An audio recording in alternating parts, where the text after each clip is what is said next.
Good morning. It's Monica from Life is Art, and this is the Friday 10 a.m. technique at the All About You online crop. Now, it's a 10 a.m. technique, but it's happening at almost 10:15. My apologies. I was just about to go live, and then I got into a coughing fit. My reactive airway was reactivating up. And of course, once that happens, then you're coughing and spluttering and your eyes are watering, and it's just not a great time to try and do a live video. So I had to kind of work my way through it before we could begin. So hopefully we're all set and good to go. And if you're joining me live, just say hello or howdy so I know you're here. If you're watching later on replay, you can just drop a comment and let us know you stopped by. And I'm probably going to be clearing my throat a lot because that's what happens after I've had a fit of coughing.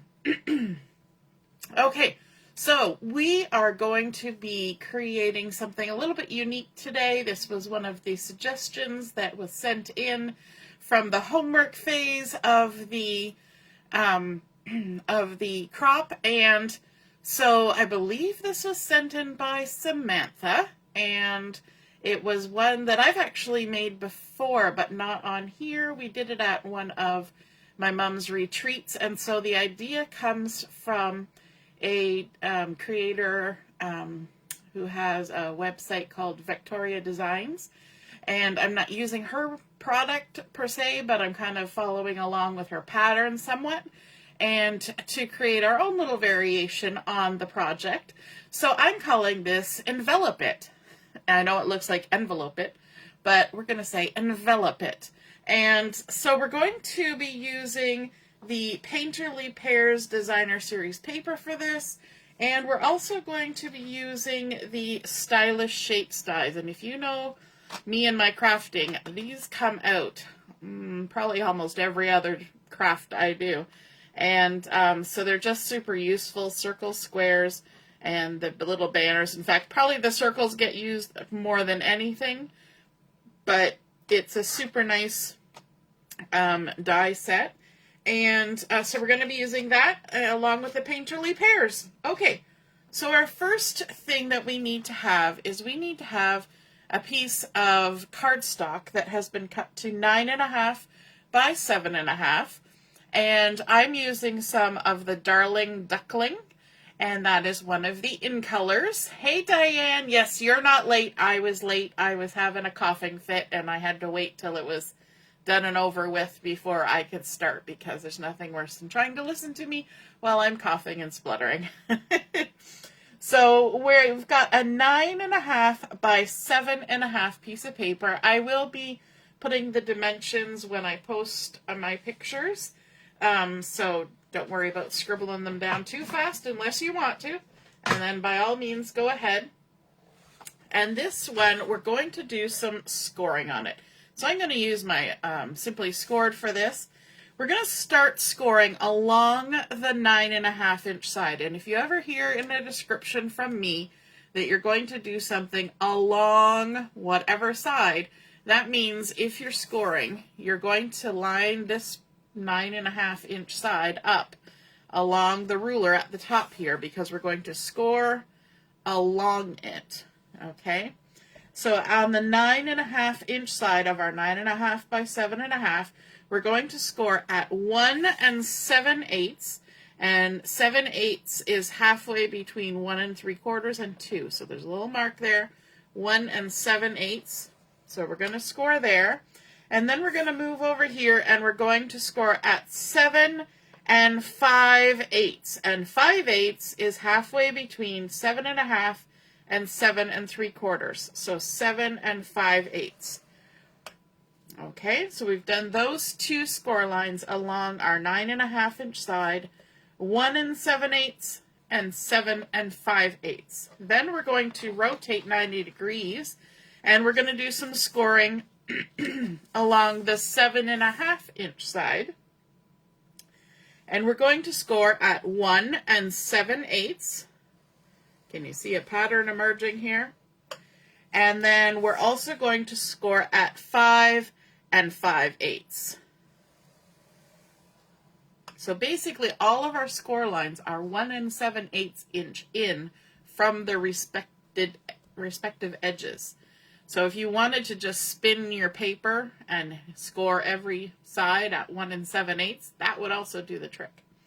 Okay, so now that we've done that, we're going to do a little marking on here. So I want to create a mark right in the center on the end of our cardstock. So I'm just going to do it with my stylus. You could use a pencil, but I'm going to use my stylus. And so we're going to mark it in the center, which puts it at 3 3/4. So 3 3/4 right there. And I'm just going to make a little mark with my stylus. And then we're going to turn around to the opposite 7 1/2 inch side, and we're going to do the same thing. We're going to mark it at 3 3/4, just like that. Now, the good thing about using your stylus to do that is that you don't have to erase any pencil lines later. How convenient. Okay, so now we need to do a little bit of scoring on an angle. So for that, I'm going to use my ruler. And what we're going to be doing is that mark that we just made on either end at 3 3/4, that's in the center of the whole sheet, but also in the center of this little rectangle here on the end. So we've got our little rectangle with the intersecting score lines. And what we want to do is we want to, I don't know if you can see those score lines. Let me see if I can hold it up here and see if my video will catch up with me and see if you can see them. We're going to score from that mark diagonally to the intersection right here, and then we're going to score from the mark diagonally to this little intersection right here. Okay, so we're going to do it down here because obviously I can't score it up in the air. And all I'm going to do is line my ruler up and then score. Just start at that intersection and go to the end where it's marked. And then we're going to do the same thing over here. We're going to start at that intersection and go to the end mark. And we'll do the exact same thing on the other side. So we've got that little mark that we marked right in the center. And we're going to line our ruler up and do a score line from the intersection down to that mark on the end. And then this direction, opposite, going on there. Okay, so now we need to crease on all of these lines. So we've got our 2 lines this way, our 2 lines this way, and then we've got our angled lines this way. And this is the way I should have been holding it, but it's easier to do the score lines when it's closer to me. So let's first of all think about how we're going to fold this. So we did score lines. So we've got a dip side and a bump side, and we want to fold this with the bump side to the inside. So our darker side of our darling duckling, this is the 2-tone cardstock, and I want my light side on the outside. So I'm going to fold these edges in. Line them up like that if I want. They are going to meet in the middle. There's a country song about that. You'll start walking your way and I'll start walking mine. We'll meet in the middle. Now, on this short end, they're not going to meet in the middle, but we're just going to go ahead and crease that down. And whenever I'm creasing, I always start in the center and go to the outside. I learned that taking origami classes. It just keeps everything aligned a lot nicer. I am doing a little check to make sure things are lining up, and then we just score it down. Now, we have these little diagonal scores, and these little diagonal scores are a little bit different. So I'm back to my light side of my cardstock, and we have folded all of these in like that and created mountain folds all over this light side of the cardstock. So that means the fold is going up like a mountain, like that. Well, now on these 2 angled score lines on each end, we want to create valley folds. And we've got our light side up because that's the side we want to be on the outside of our project. So to create a valley fold, we push our score line down into the valley, but our score line doesn't continue all the way. It stops at this intersection. So what you're going to do is you're going to push that score line down and lift up, and it's going to kind of stop right there at that intersection. So even if you fold it all the way back on itself, it's just going to stop. See how this is standing up instead of folding over? Paper is very smart. So then we can just crease that score line like that. Okay? So it doesn't continue, it's just this little section. We're going to do the same thing over here. We're going to push the score line down, lift up this outside edge, and we can fold it right back on itself. Obviously, don't crease this part down. And just do that little diagonal section like that. And then we can do the same thing on the other end. Push our score line down into the valley. Lift that outside edge up. Crease it down. So all of our other folds are going like this, but these ones are going whoop up. And then the last one, push that score line down. Lift up the paper. And crease it down. Okay, now before we go back around to this, which is now the inside, this is on our outside, we're going to add some designer series paper on there because it's probably easiest to do before we close it all down. And I want to add on just a fun piece of some of that painterly pears. Isn't that beautiful? It's got all sorts of lovely greens and yellows, a little bit of pinkies, and some of that secret sea in there. And so this piece has been cut to 5.5 by 3.5, and that's going to get centered right in the middle of this big center section. So let's do that while it's nice and flat before we go any farther. We'll just go ahead and put that on. And I think I'll even put a little bit of adhesive down the middle. Let me grab my pokey take your pick tool to help me get these off. There we go. And this is a directional paper, so the pears kind of all go one direction. So I'm making sure to put it the way I want it. Basically, I'm putting it in the center, and this will now be the right way up for it. Okay, so now we can turn it over to this side, and we're looking at all these beautiful score lines. And what we want to do is on these two long sides, we're going to trim along the score line from the outside edge of our 9.5 inch side into the intersection. So let me grab my scissors. And we're going to trim from along this 9.5 inch side, along that score line, just till we hit the intersection. Okay? Now we want to create a little tab on here, and about a 1/2 inch tab. I mean, you could measure it, but let's be honest, we can all probably figure out a 1/2 inch tab.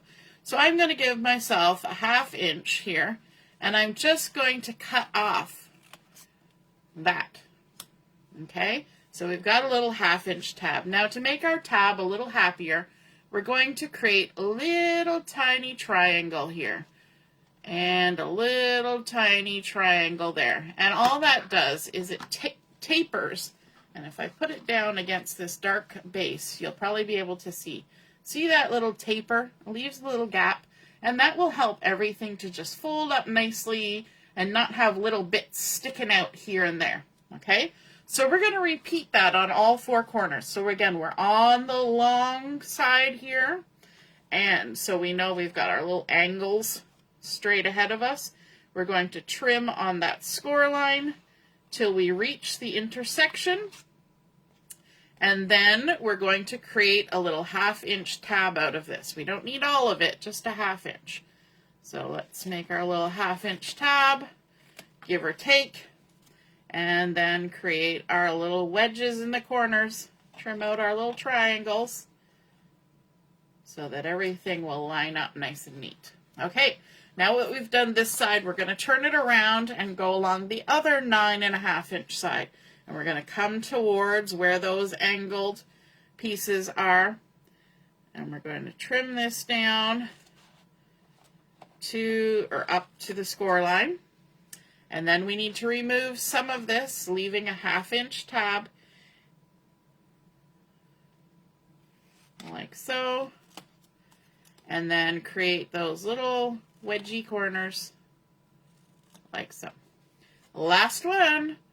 Trimming up this score line to the intersection. Now this piece needs to become a 1/2 inch tab.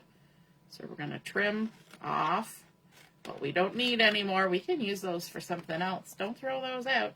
And then make our little wedges just up to that score line. And there we go. Okay, now while we've got this all sitting here, before we do anything else, let's add some adhesive.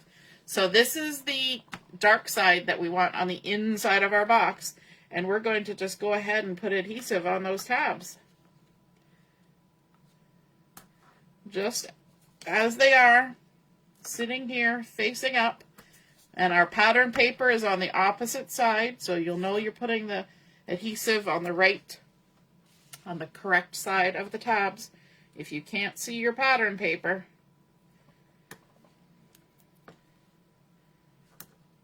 there we go. And the last one.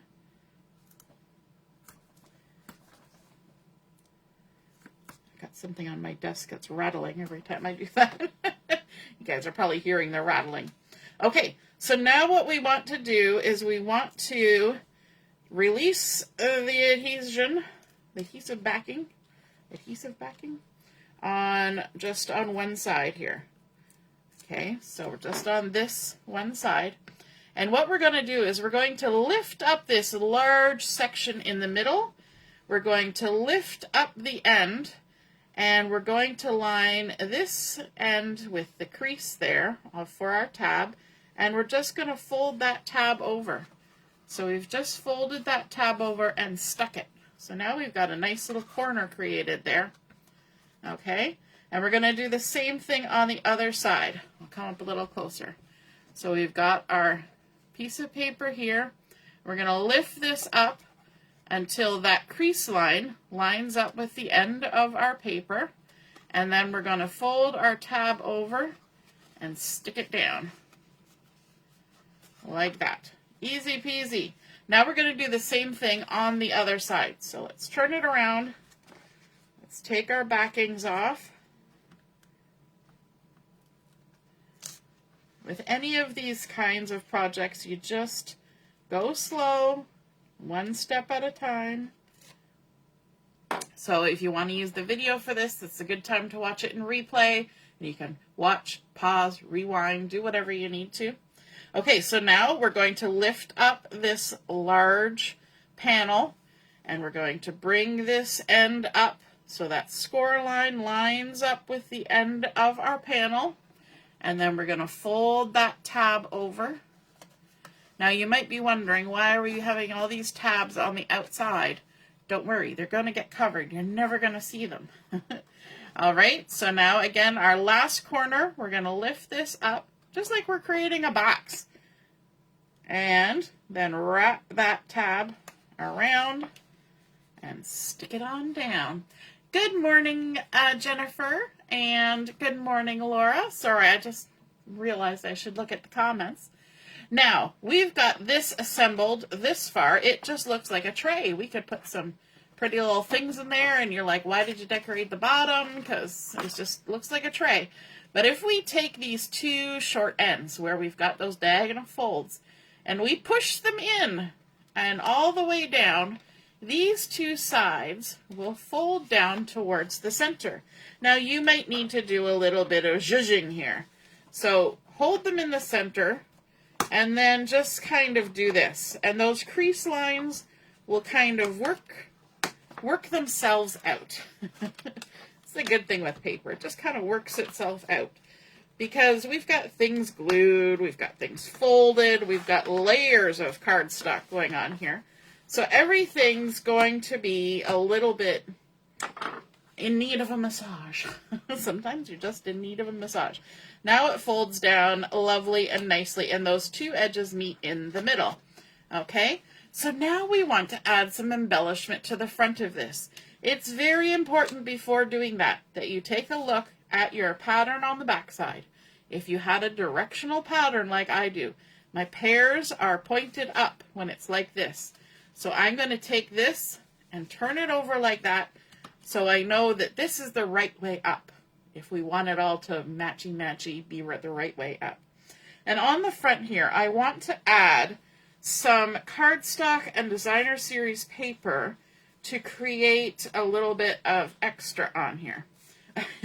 So I've decided that I'm going to hide some of that yellow, have it be a nice pop of color on the inside and on the ends, but on the front we're going to hide it using a piece of the Secret C cardstock. So this cardstock has been cut to fit right on this lower half of the envelope it card.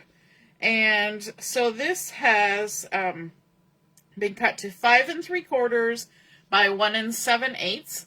And then I have a piece of the Painterly Pears designer series paper that has a fun little geometric design that's kind of tone on tone, mossy meadow, old olive kind of colors. And so this is 5 1/2 by 1 5/8.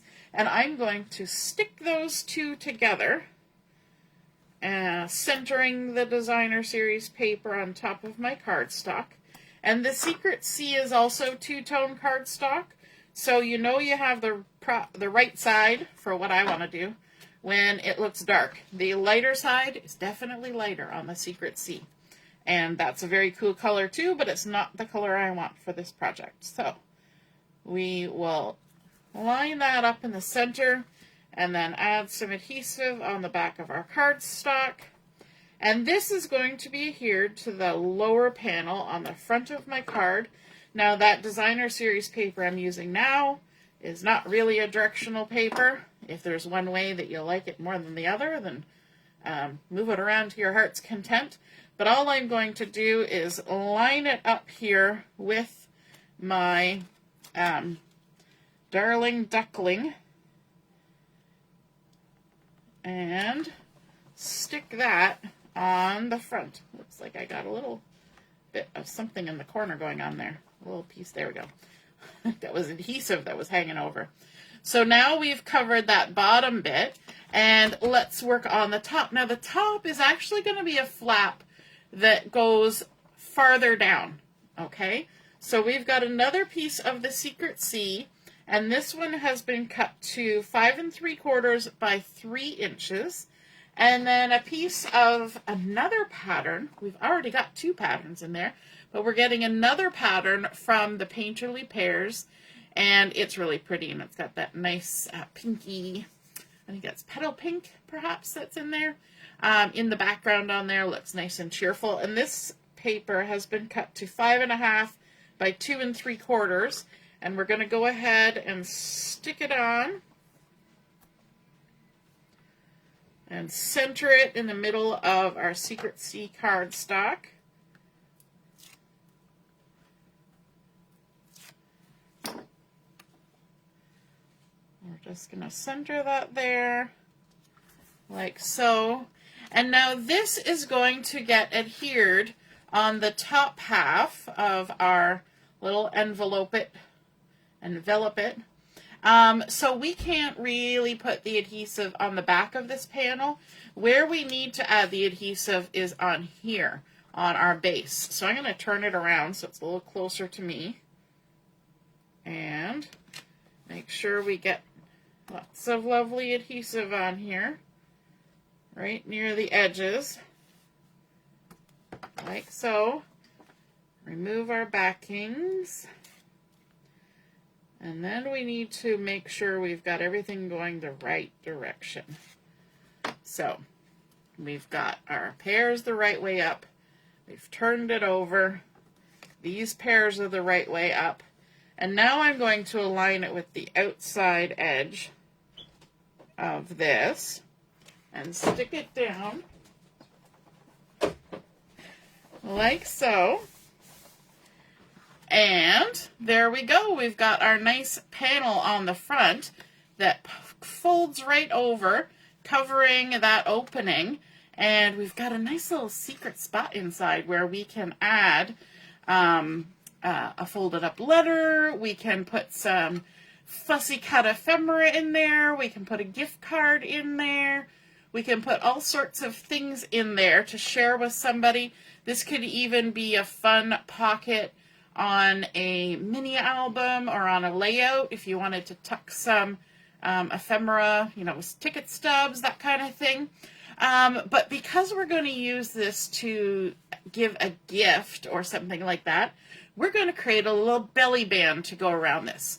The other option would be to put a ribbon on here, and you could just tie a ribbon around or some string, or before attaching this piece of designer series paper, we could have adhered some ribbon underneath this and then put the paper on top and had the two ends come to the front. We could tie a bow, and that's how we did it when we were working on this at my mom's retreat. But I decided to do a belly band mostly because I'm lacking in ribbon at the moment. And so we're going to make a little bit of a paper ribbon. So I've got another piece of Secret C. I have cut this to 1 inch by 9 inch. And what I want to do is I want to start first with where I want, I'm going to be adding something on top of my belly band. So I know it's going to be about in the center. So I'm going to make sure that the end of my belly band is not way down here or way up here. I want it to kind of be in the center. So I'm just going to take it and wrap it around. Now, I don't ever crease my belly bands, like scoring and creasing, because I find if I do that, then they're too tight and they won't actually slide off and on. And that can be frustrating because you're also going to put some stuff inside here, right? You don't want it too tight. So we've just wrapped that around, and maybe you can see there's a little bit of wiggle room. It's like putting a belt around your belly and then going to the buffet. You need to have a little bit of wiggle room in the end. Okay? And I want my top piece here to be the one that goes on top. So what I'm going to do is I'm going to take my adhesive and I'm going to put a little strip at the end of the lower one, and then I'm going to put a little strip at the end of the one that's going to overlap. We can take those backings off. And if you knew you were going to put certain things in here, you might want to stick them in there and then create your belly band. That totally works too. And then we just lay it over top and stick it on down. And now this is going to move nicely even when we have a few items tucked inside. Okay, to add to that, I went ahead and cut out a circle using those stylish shapes dies. This is the second largest circle. Cut it out of the Secret C. And then I also cut out of the next smallest down some more of the designer series paper from Painterly Pears, and of course that matches beautifully with the background on there. Now I want to add my circle on here first, and I know I need to keep my adhesive in the middle of my circle. I know I have about 1 inch of wiggle room, but if I just keep my adhesive in the center, then I know when I come over to stick it on my card, or my envelope it, it will stick on there and not be stuck on the front of my little envelope card. Now, I didn't put this on first, and the reason for that is when I go to put this on here, I might shift it a little bit, and I'm a little bit particular, perhaps. Hey, Elizabeth, good morning, and Tanya's here too. And I want my pattern for this not to be kind of wonky. I want it sort of like, in my vision, it has like a vertical and a horizontal thing. So I'm doing it secondary to adding the other circle. That way I can come at it. This is not going to shift diagonally now because it's already stuck to the band. So now that that is stuck and secure, I can put this on and then hopefully have the pattern the direction I want it to go. And I'm going to use my tweezers to help me with this. And bring it a little closer to myself. And stick it on down. There we go. Now to add a little sentiment on here, to have it a little pretty, I've gone ahead and used those Stylish Shapes dies, and I'm using the Darling Duckling that we used to create our card base, and I cut out this little dovetailed end tag. Then from the stamp set that coordinates with the Painterly Pears, the Perfectly Pears stamp set, I'm going to use the sentiment, a good friend is a gift, because I have the idea that this is going to be a gift for somebody. I'm going to put something fun in there, a nice little surprise for somebody. And so I'm going to use my Secret Sea ink, because that's going to be all very thematic, right? We've got lots of Secret Sea going on here. We're going to ink this up. A good friend is a gift. And I'm going to stamp, I'm coming down close to my face here. I'm going to stamp it, hopefully in the center. A good friend is a gift. Whenever I stamp, there's always that pause as I line things up. And then because this kind of is a little bit smaller, I don't want to go too far over the end of my little circle here, because when you go to put it back on after you've taken it off, it's a little easier if there isn't too much hanging over the ends. So I decided to grab another little pattern from the Designer Series paper and cut it out as another little die cut. Little double-ended banner from that Stylish Shapes dies. Gonna put my adhesive in the middle there. Oops, there's the backing. And I'm going to set it down. I don't think it matters which direction. Maybe use my tweezers to help me out. I want to kind of center this, but be towards the bottom a bit. Like that. There we go. So it's getting right to the edge, but it's not hanging too far over. And then on the back of here, I'm going to add just a couple of Stampin Dimensionals, just to make it pop up a little bit. Grab my tweezers, and I'm going to center this, but a little bit above, so that green is showing across underneath. Creates a fun little resting spot for our sentiment without adding anything. We've already got a lot of lovely pattern going on. I'm going to close this before I stick my arm in it. We've got a lot of lovely pattern going on. I don't think we need to add a huge amount of embellishment here, but I'm going to bring in, these are the muted palette dots. They coordinated with the Boho Vibes collection. Yes, I believe that was the name. But there's some little mossy meadow dots here, and I thought those were kind of cute. And we could add those on here for a little bit of something extra on our belly band. There's big ones and small ones. So we'll add just a couple there. And then we'll make our little triangle. Add one more up there. And that is our completed project. So we enveloped it. And we've got our lovely pattern on the back. Beautiful pears and leaves. And then on the front, we've got some of that gorgeous petal pink happening. And we can just slide that off and open it up and tuck whatever we want in there and share with somebody. If you really wanted to, you could add a pattern in there. You could cut a panel, same size as this Designer Series paper, write a lovely message and adhere that in there, or just set it in. But I think that's a fun way to give a gift. You could put stickers in there. If you made this for a kid's birthday, you know, it could be a ticket to an amusement place or something like that. Concert tickets could go in there. Sports game tickets. Go Jays, go. Lots of fun things could happen with that. And then, of course, we've left our belly band nice and generous, so it slides on and off with, I'm going to say with ease, as I'm taking half a second to get it on there. It's because I got it snagged. That's why. And even when we add some things in there, it'll still fit nicely. All right, I hope you enjoyed seeing that envelope come together. Thank you to Samantha for requesting that one. And we will be on at 11:30 for Chat and Craft. We'll see you then. Toodaloo. Bye.